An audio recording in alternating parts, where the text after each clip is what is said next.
After years of hard work, saving every penny, and dreaming of owning a place I could finally call my own, I had finally done it. I bought my dream home. It was everything I had imagined, spacious, with a beautiful backyard, a quiet street, and just enough space for me to have some privacy. The day I signed the papers felt like a milestone, a moment that had been years in the making. To celebrate, I decided to throw a housewarming party. It wasn't just going to be any small gathering, it was going to be a celebration of this new chapter in my life. I invited my family, a few close friends, and of course, my neighbors. The plan was simple: good food, drinks, and a chance to finally relax and enjoy the space I had worked so hard for. I'd spent the week leading up to the party getting everything ready. I hung up some decorations, set up a barbecue in the backyard, and even got some live music to add a little extra fun to the evening. It was going to be a casual event, no formal speeches or anything fancy, just a relaxed atmosphere where everyone could unwind and enjoy themselves. As the party started, the house quickly filled with the sounds of laughter, clinking glasses, and conversation. The neighbors were mingling with friends and family, and the place felt alive in a way it never had before.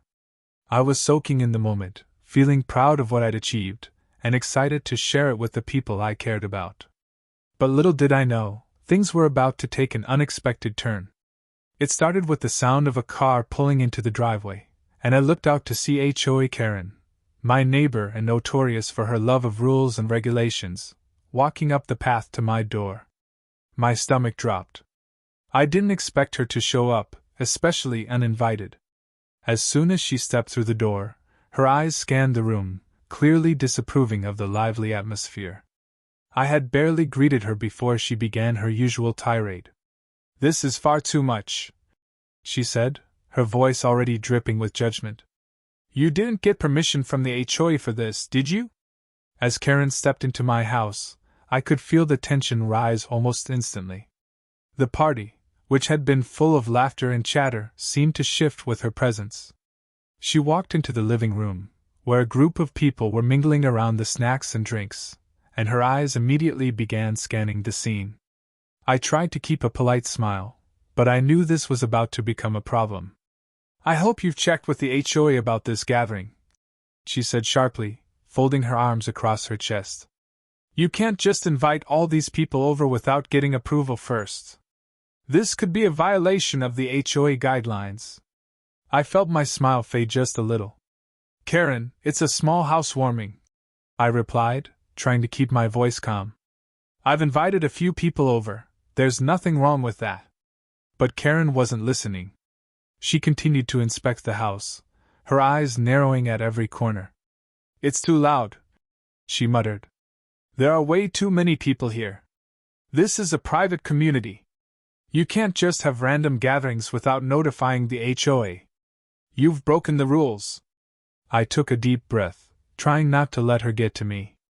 Karen had a long history of micromanaging every little thing in the neighborhood, and I had dealt with her countless times before. But I was determined to enjoy my party and not let her ruin it. "Karen, this is a private home, and I don't need permission to have a few friends and family over for a housewarming," I said, keeping my tone even. "I'm following all the guidelines, and this isn't anything that requires HOA approval." She wasn't having any of it. Her face tightened, and I could see she was already formulating her next complaint. "You need to keep the noise down. I'll be filing a complaint with the HOA if this continues. I'll call 911 if I have to. I can't believe you're doing this without permission." It was then that I realized Karen wasn't just annoyed, she was trying to intimidate me into ending the party early. It was one thing to have complaints about noise, but calling 911? That was a new low, even for her. I decided it was time to put an end to this nonsense. "Karen, don't bother calling 911, I said, trying to stay composed. "Everything here is perfectly legal. If you don't like it, you're welcome to leave." Karen, unfazed by my comment, reached for her phone. "I'll do what I have to," she said, and started dialing 911 without a second thought. It was clear she was serious, and her next move was going to change everything. I couldn't believe what was happening. Karen was actually dialing 911 in the middle of my housewarming party. I watched as she held the phone to her ear, clearly determined to escalate things to an absurd level. "This is ridiculous, Karen," I said, my voice a mix of disbelief and frustration. "You're calling 911 over a housewarming party? Really?" Karen's response was cold and deliberate. "If you don't take control of this situation, I will have no choice but to call the police. This is a public nuisance, and you can't just have people over without permission. I'm not going to let this go." I could see her eyes narrow as she spoke into the phone. "Yes, I'm reporting an illegal gathering.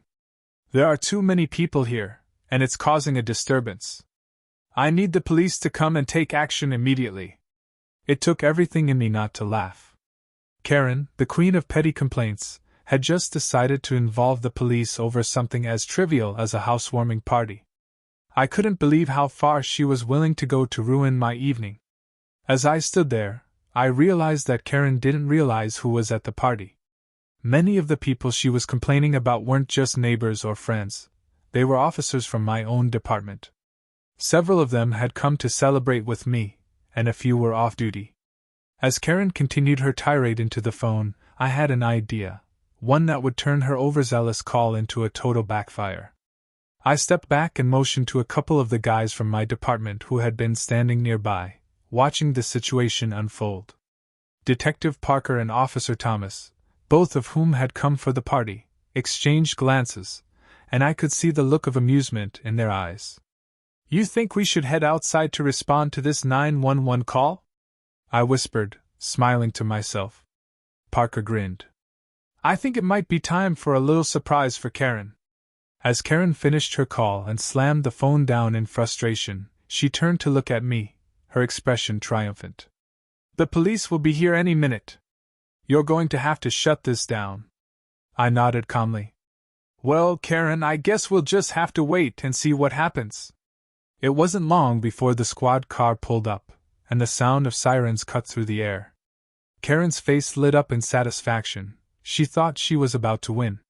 But what she didn't know was that Detective Parker and Officer Thomas were already walking out the front door, heading straight for her.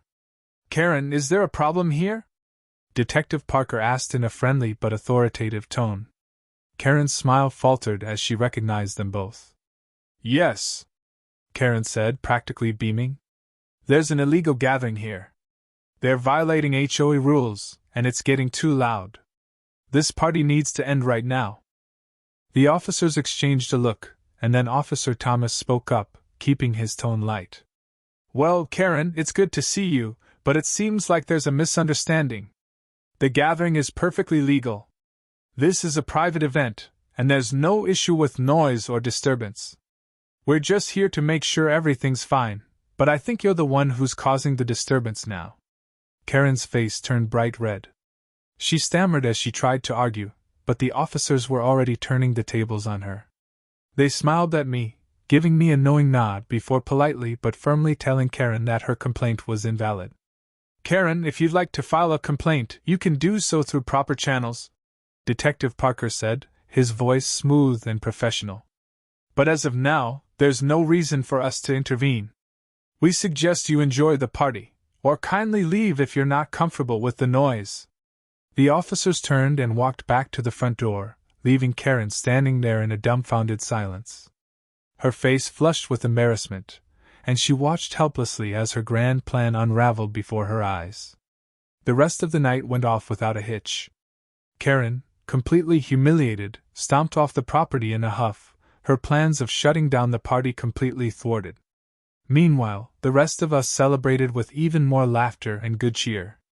The cops from my department joined the fun, and we all shared stories and had a blast together. As I looked around at all my neighbors, friends, and colleagues enjoying the evening, I realized that this wasn't just a victory for me. It was a victory for everyone who had ever been bullied or intimidated by someone who thought they had the power to control others.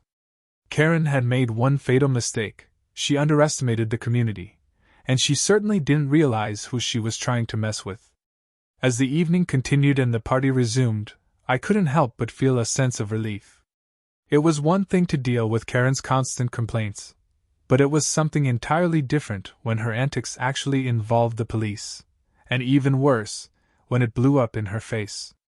But what Karen didn't know, and what none of us expected, was that her call to 911 would set in motion a series of events that would completely backfire. I couldn't help but chuckle as I watched her leave, her face still red from the embarrassment of having her emergency turned into a joke. After she stormed off, Detective Parker turned to me with a grin. "I think she might have just made her life a little bit harder," he said, shaking his head. The other officers were already heading back inside, taking their places among the guests, resuming the fun like nothing had happened. A few of the neighbors, who had witnessed the exchange, began to approach me with wide smiles and a newfound sense of camaraderie. It was clear that everyone was on my side now. But just as I thought the night was turning back into the celebration I had planned, I noticed something strange. Karen wasn't just leaving. She was sitting in her car at the end of my driveway, watching us. I could see her looking in through the windows of my house, clearly seething with frustration. Curious, I walked out onto the front porch to get a better look. When she saw me, Karen didn't make eye contact but instead rolled down her window, barely enough for her voice to escape.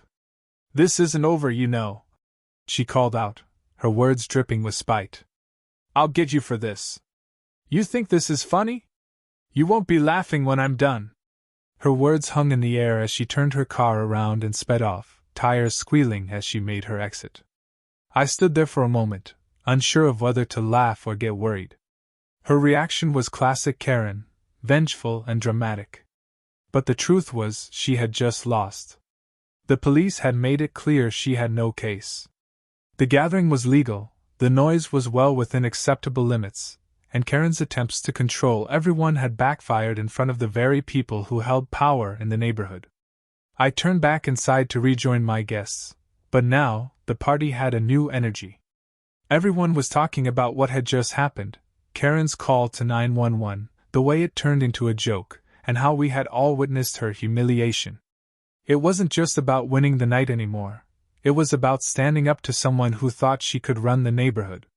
But just as I thought we could finally relax, I heard a knock on the door.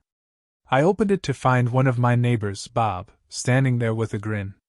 "You're not going to believe this," he said, holding out his phone. "I think Karen just posted this on social media." He handed me his phone, and I could see that Karen had uploaded a video of her entire ordeal. I watched in disbelief as she showed herself calling 911, repeatedly claiming she was being victimized at the party.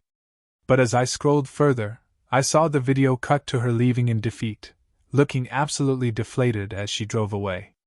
And then, to make matters worse, she added a caption. "The party crashers who think they can do whatever they want. What a mess." The video had backfired in a huge way. What Karen thought would be her chance to shame me and the party had become an instant viral hit, showcasing her overreaction and the embarrassment she had caused herself. The video had already gotten hundreds of views, with people commenting on how ridiculous her behavior had been. Bob looked at me with a smirk. "She really doesn't know when to quit, does she?" The next morning, I woke up to dozens of messages from friends, family, and even a few neighbors. It seemed like Karen's video had made its way around the entire neighborhood, and beyond. People were laughing at her expense, commenting on how she had tried to ruin the party and failed spectacularly. It felt surreal. The very thing she had tried to use to destroy my night had ended up doing the opposite. Instead of being the villain, Karen had become the laughing stock of the entire community. The day after the party, Karen was nowhere to be found. But her embarrassing social media posts continued to circulate, with more people chiming in with support for the party and mockery for Karen's actions. I realized that Karen's attempt to control the situation had done the opposite. The community had rallied together in a way that had never happened before. People were more open, more willing to stand up for each other, and less afraid of being intimidated by someone like Karen. And though Karen was clearly going to have a hard time recovering from this, the neighborhood had gained something much more valuable, a sense of unity. We were no longer just individuals living next door to each other, we were a team. I couldn't help but smile as I reflected on the crazy turn of events. The housewarming party had turned into a much bigger win than I could have imagined. And as for Karen? Well, let's just say she wasn't going to be making any more uninvited visits to my property anytime soon. Just when I thought the night was back on track and Karen's tantrum was behind us, the sound of sirens cut through the atmosphere. It wasn't loud enough to be alarming, but it was certainly noticeable. The whole group fell quiet for a moment as the first squad car pulled into my driveway. My heart skipped a beat. I turned toward the door, ready to greet the officers, when I saw Detective Parker and Officer Thomas, the same officers from my department, stepping out of the patrol car, laughing as they made their way up to the porch. Their presence was immediately reassuring, but I knew something about this was about to get interesting. "Is everything okay here?" Detective Parker asked, his voice casual as he took in the scene. I smiled, feeling a sense of calm flood over me.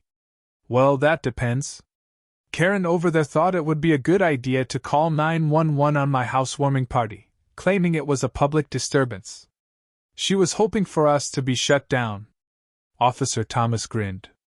"Really? She called 911 on this?" He looked around the yard, which was full of friends, neighbors, and plenty of laughter. It was a peaceful scene, nothing out of the ordinary. "We're just here to check in," Detective Parker said with a wink, knowing full well that Karen's complaint was completely baseless. I couldn't help but laugh. "Yeah, well, apparently the fun got too loud for her. She's not happy about the number of people here." As I spoke, Karen, still parked in her car at the end of the driveway, had clearly seen the officers arrive. Her face drained of color, and she immediately rolled down the window of her car to say something, but the words didn't come out quite as planned. "I demand that you shut this down now!" she yelled at the officers, her voice sharp and filled with indignation. "This gathering is a violation of the HOA rules, and I'm calling for a public nuisance complaint." Parker and Thomas exchanged a quick glance, and Thomas smiled knowingly. "Karen, it looks like you've got the wrong idea. This is a private event, and there's no violation of the law here. No reason to shut anything down." Karen was not backing down. "I'm telling you, I'm going to get everyone here fined, and I'll make sure this place is shut down for good." The officers, though polite, weren't having it. Detective Parker stepped forward and addressed Karen in a calm, measured tone. "You're welcome to file a complaint with the HOA, but I'm afraid there's nothing illegal happening here. The gathering is legal, the noise is within limits, and you can't just demand that someone end a party because you don't like it." Karen's face twisted with frustration. "You don't understand. This neighborhood is supposed to be quiet, and these people are disturbing the peace." The officers, now looking amused, turned to me with a knowing smile. Parker cleared his throat. "Karen, we've been called out for less important matters, but this? There's no disturbance here. I think you've been a bit too eager to use the phone tonight." I could practically feel the heat of embarrassment radiating off of Karen as the officers made their point. Her plan to get the police involved had backfired in a way she could never have anticipated. Instead of causing trouble, she was being called out for her own misunderstanding of the situation.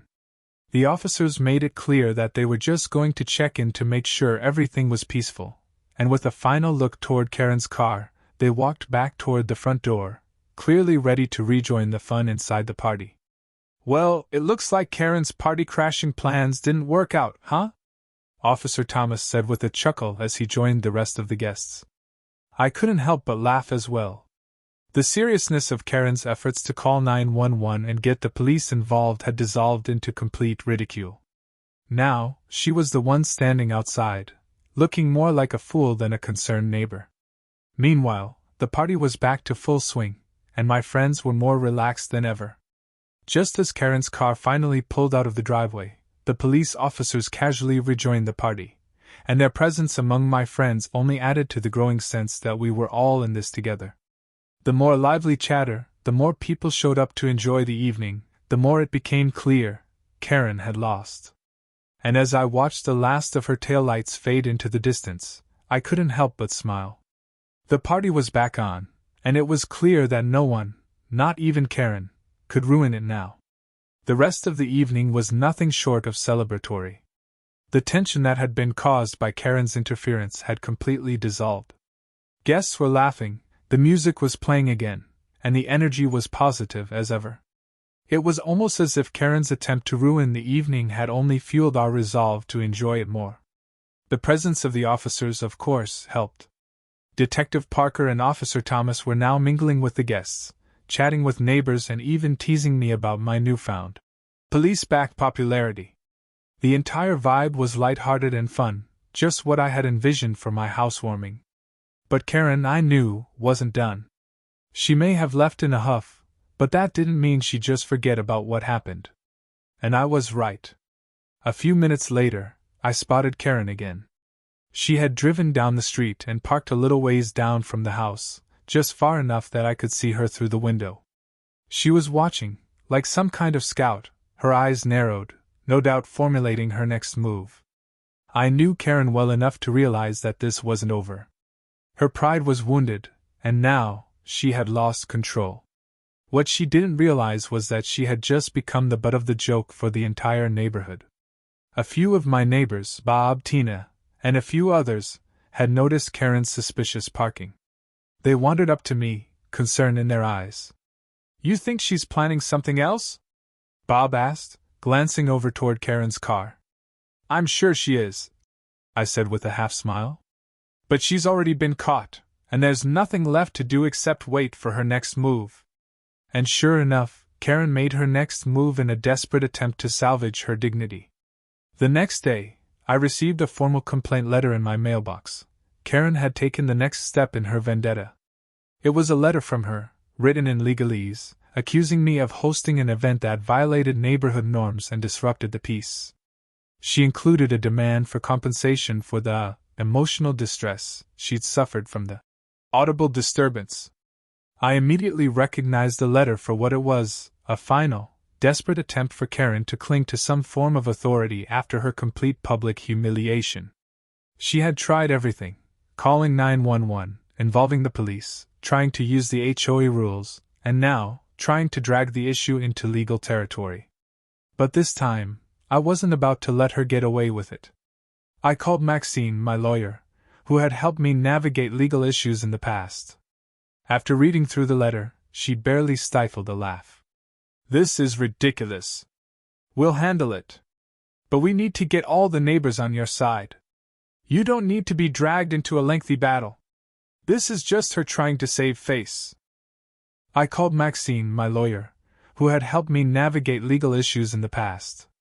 After reading through the letter, she barely stifled a laugh. "This is ridiculous. We'll handle it. But we need to get all the neighbors on your side. You don't need to be dragged into a lengthy battle. This is just her trying to save face." With Maxine's help, I contacted some of my neighbors who had witnessed the entire ordeal, including the officers who had already cleared the situation. I also got a few statements from people who were at the housewarming and were ready to back me up. Everyone was willing to stand by me.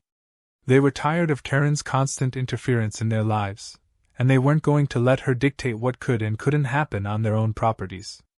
A few days later, we all signed a petition, denouncing Karen's actions and stating that the housewarming was not a violation of any laws or neighborhood guidelines. In a matter of hours, the petition had hundreds of signatures, even from people who had no direct involvement in the party, but had seen how Karen tried to control everyone. The document, along with statements from the police officers and my neighbors, was sent to Karen and the HOA board, making it clear that the community stood united. It wasn't just about a single housewarming party. It was about fighting back against someone who thought they could control everyone's lives with threats and manipulation. I knew Karen had no real leg to stand on, but the petition and the support from my neighbors made sure she got the message loud and clear. No one was going to stand by and let her bully people into submission. She was no longer the figurehead of authority in the neighborhood. Her attempts to control everything had fallen apart. A week later, Karen came over to my house. This time, she didn't come with a complaint or an angry tirade. She came with her tail between her legs, looking genuinely humbled. She stood on my doorstep, visibly uncomfortable. I was wrong, okay?" she admitted, her voice tight. I shouldn't have acted the way I did. I've caused a lot of trouble for everyone, and I realize now it was all my fault. I could barely contain my surprise. Karen admitting fault was unheard of. I just want to put this behind us, she continued, her gaze downcast. I'll stop interfering with your events and leave you all alone. I'll do better. I promise. I stood there for a moment, surprised by her sudden shift in tone. Was this a sincere apology, or was she just trying to save face? I didn't have to think long. I appreciate the apology, Karen, but you have to understand something. You can't just walk around making people's lives miserable and think there won't be consequences. It's not just about this party. You've tried to control things for too long. She nodded, clearly understanding the gravity of the situation. I get it. I've been out of line. I could see the genuine regret in her eyes. Maybe this was the beginning of a new chapter for Karen. Maybe she'd learned something valuable. The rest of the party season went off without a hitch. Karen kept her word and stayed away, and the neighborhood felt a new sense of freedom. We had stood up to her together, and the result was a stronger, more united community. The party was legendary, not just because of the food or the music, but because it became a symbol of how people could come together to stand up to unreasonable authority and embrace their right to enjoy life without fear. Karen might have tried to shut us down, but instead, she helped us realize just how powerful the community spirit could be. And that, in the end, was the real victory. The weeks that followed Karen's unexpected apology were marked by a sense of peace in the neighborhood. The tension that had once permeated the air, thanks to Karen's constant interference, had finally dissipated. With her attempt to control everyone's lives effectively crushed, Karen seemed to retreat into the background, no longer the loud, oppressive figure she once was. The housewarming party, which had started as a small celebration, became a symbol of defiance. The entire neighborhood had rallied around the idea that we could live freely without fear of someone constantly trying to impose unnecessary rules and limitations on us. It wasn't just about party noise, it was about freedom, community, and respecting one another's space. My phone began buzzing with messages from neighbors, many of whom I hadn't heard from in a long time.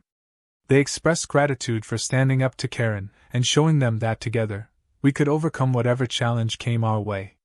People who had once kept their heads down now felt emboldened to speak up, to defend their property rights, and to enjoy their lives without someone constantly trying to bring them down. One afternoon, Bob stopped by with a big grin on his face. You know, I was talking to the HOA board yesterday, he said, leaning against my porch railing. And you won't believe what I heard. Karen has officially lost her seat on the board. I raised an eyebrow. How did that happen? Bob chuckled. Seems like the rest of the board wasn't too thrilled with her behavior during all this. Her temper tantrums and constant complaints weren't exactly helping the HOA's reputation. So, they decided it was time for a change. Karen's out, and someone else is going to take her place. That news was sweet music to my ears. The fact that Karen had been removed from the HOA was the final nail in the coffin for her control over the neighborhood. No longer would she be able to dictate rules for the entire community or punish others for trivial things like a loud party. As I sat back, reflecting on the crazy events of the past few weeks, I couldn't help but feel a sense of pride. Not only had I stood my ground, but the entire community had come together to support each other, proving that when we unite, we could defend what was ours. The incident had also brought some unexpected benefits. People were now more inclined to connect with their neighbors, whether through casual conversations or planned gatherings.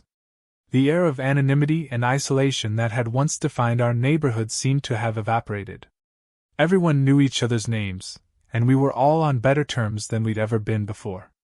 I'd received thank you cards, small gifts, and even a few homemade meals from neighbors who were grateful for my actions.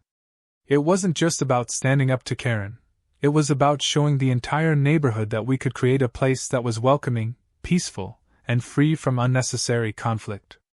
I even received a letter from the HOA. Surprisingly, it wasn't a complaint, but a thank you note.